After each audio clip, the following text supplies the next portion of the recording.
અત્યારે આ જ પ્રકારની સ્થિતિ છે તે અહીં જોવા મળી રહી છે અને લોકો છે તે આ વિરોધ છે તેમાં સ્પષ્ટપણે જોડાયા છે। હવે કાફલો છે તે જ્યાં વિરોધ હતો ત્યાંથી છે તે બહાર પોલીસે એને કાઢી લીધો છે અને અત્યારે જે પ્રકારનો દ્રશ્ય છે તે જોવા મળી રહ્યા છે। અને બીજી તરફ તમે જુઓ ધાર્મિક શું કહેશો? ગાડીઓ તોડે છે તો તમે પોલીસ વાળા શું કરો છો? કોઈના ગુલામ બનીને આવ્યા છો? જે પ્રકારે દ્રશ્ય તમે જોઈ રહ્યા છો કે ધાર્મિક માલવ્યા છે તેની કારના કાચ તોડ્યા છે। ધાર્મિક છે પોલીસ તંત્ર બે તરફી વલણ અપનાવી રહી છે, કોઈ પ્રકારની સિક્યુરિટી કે કશું નથી। અહીંયા પ્રકારના વિરોધનું આયોજન હોય આ ગુજરાત બહારનું કોઈ નથી। સ્પષ્ટપણે ધાર્મિક માલવ્યા છે કે જેવો પણ પાટીદાર યુવાન છે તેમની કાર છે તેના કાચ છે તે તોડવામાં આવ્યા છે અને તેને લઈને પોલીસ સામે તેમને પોતાનો રોષ છે તે વ્યક્ત કર્યો છે। અત્યારે આ કાફલો તે ધીરે ધીરે આગળ છે તે વધી રહ્યો છે અને જે પ્રકારની સ્થિતિ છે એક પ્રકારે ભારેલા અગ્નિ જેવી સ્થિતિ છે તે અત્યારે ગોંડલ શહેરમાં જોવા મળી છે।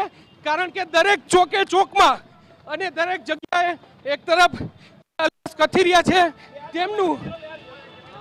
તેમનું સમર્થન થઈ રહ્યું છે તો બીજી તરફ વિરોધ છે તે પણ જોવા મળી રહ્યો છે। ભાઈ એક મિનિટ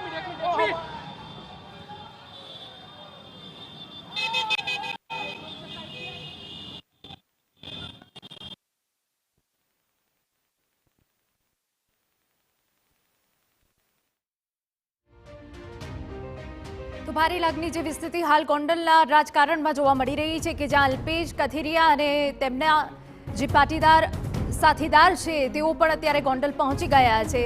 ગણેશ જાડેજાનો પડકાર હતો અને જીલ્યો છે અને અલ્પેશ કથિરિયા કે જે ગોંડલ પહોંચી ગયા છે, પરંતુ હાલ જે સ્થિતિ છે ગોંડલને ખૂબ પડકારજનક રહી છે કેમ કે એક તરફ જ્યાં અલ્પેશ કથિરિયાના સમર્થકો દ્વારા સ્વાગત કરવામાં આવ્યું તો બીજી તરફ રીબડા પાટીદાર યુવકો દ્વારા ભારે વિરોધ થઈ રહ્યો છે અને તે વચ્ચે પોલીસ બંદોબસ્ત વચ્ચે અલ્પેશ કથિરિયા હવે આગળ વધી રહ્યા છે। અલગ અલગ જે મંદિર છે તેમાં દર્શન કરશે અને તે બાદ તેમનો કાર્યક્રમ રહેવાનું છે, પરંતુ અલ્પેશ કથિરિયા જે ગોંડલ પહોંચી ગયા છે પરંતુ અહીંયા ગોંડલના રાજકારણમાં ગરમાવો આવી ગયો છે। પોલીસનો ચુસ્ત બંદોબસ્ત પણ અહીંયા જોવા મળી રહ્યો છે।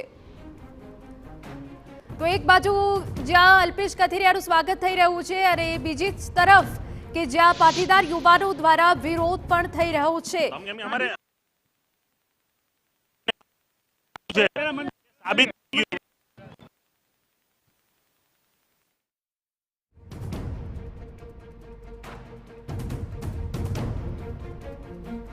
તો ગોંડલના પ્રવેશ દ્વાર પર જ અલ્પેશ કથિરિયાનો વિરોધ થઈ રહ્યો છે અને સમર્થકો વચ્ચે બબાલના દ્રશ્યો પણ સામે આવ્યા।